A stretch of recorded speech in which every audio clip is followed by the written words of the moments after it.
Ladies and gentlemen, I want you guys to show some loud love for the very funny, talented Mike Kaiser.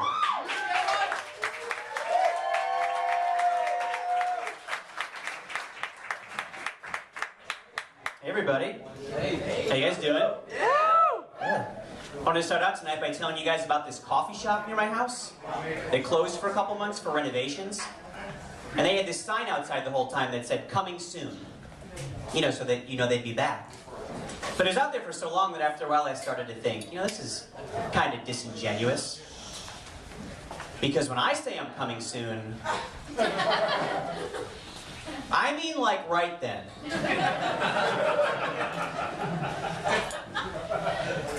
In fact, I may have already started, and I just didn't want to give you a chance to get out of the way. All right. Despite that last joke, I do have a girlfriend. She is Indian. She's very beautiful. She's going to be a doctor because she's Indian. It's a rule, I think. But she comes from a very conservative immigrant family, and she's actually expected to get an arranged marriage. We've been together for about 2 years now, and at this point I'm just sort of banking on the outside chance that her marriage gets arranged to me. That's not very likely, but if it did happen, I'd have to have sort of an awkward conversation with her mother, She'd have to ask me, "Mike, what caste are you?" To say, well, I'm white, as you can plainly see. So, whatever the top one is, I guess I'm right above that somewhere? Sure. Now, I tell that joke because my girlfriend's parents don't like me because I'm white. They don't approve of their daughter dating a white guy. When people ask me if my parents are okay with me dating an Indian girl, of course they are. My parents are white. They're held accountable for their racism.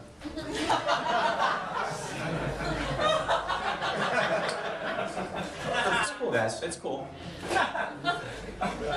But racism's all around us. It's like a pervasive part of our society. I even found myself unknowingly stumbling into racism when I was a kid.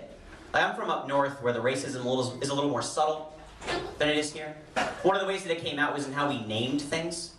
I got my first pets ever when I was about 8 years old. 2 gerbils. One was white and one was black.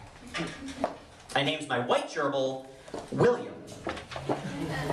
I named my black gerbil Jerome. And looking back on it, I was like, why the fuck did my parents let me name my black gerbil Jerome? And they told me it was actually part of a compromise.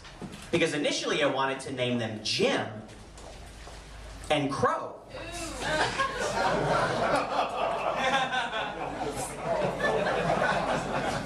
But my parents couldn't afford 2 separate but equal habitats. So I had to go with the aforementioned names.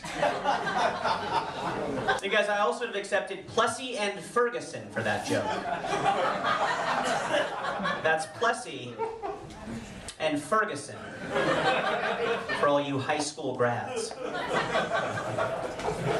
Now I noticed some of the white people kind of got a little squeamish with the racial material. And that's confusing for me because, as I said, I'm from the north, and it's you guys that did that shit.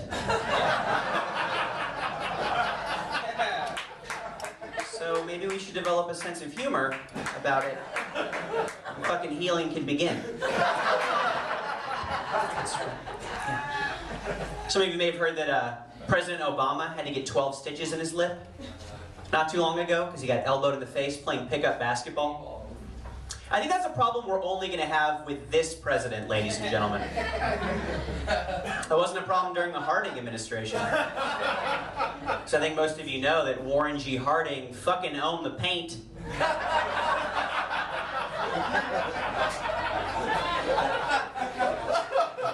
He didn't give him the baseline like a pussy.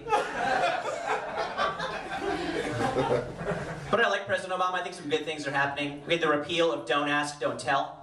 Yeah, we can applaud that. That's good. But I have to admit, I didn't even know that that had anything to do with gay people. I thought that was like the government's policy towards us.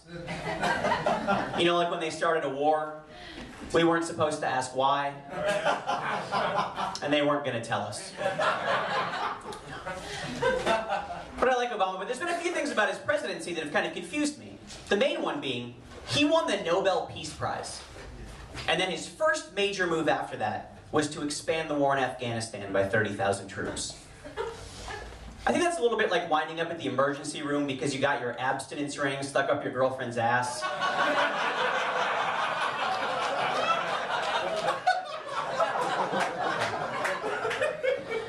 I mean, it's not explicitly against the rules.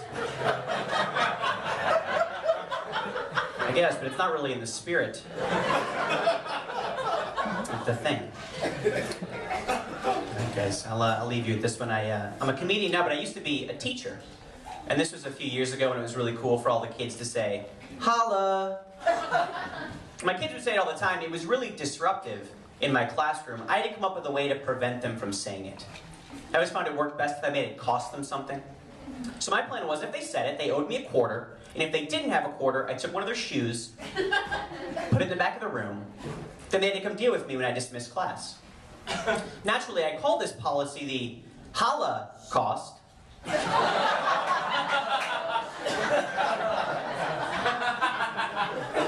was pretty logical. It worked great too. And so one day my principal poked her head in the door and just saw this big pile of shoes in the back of the room with a banner that read, "The Holocaust. This classroom's final solution."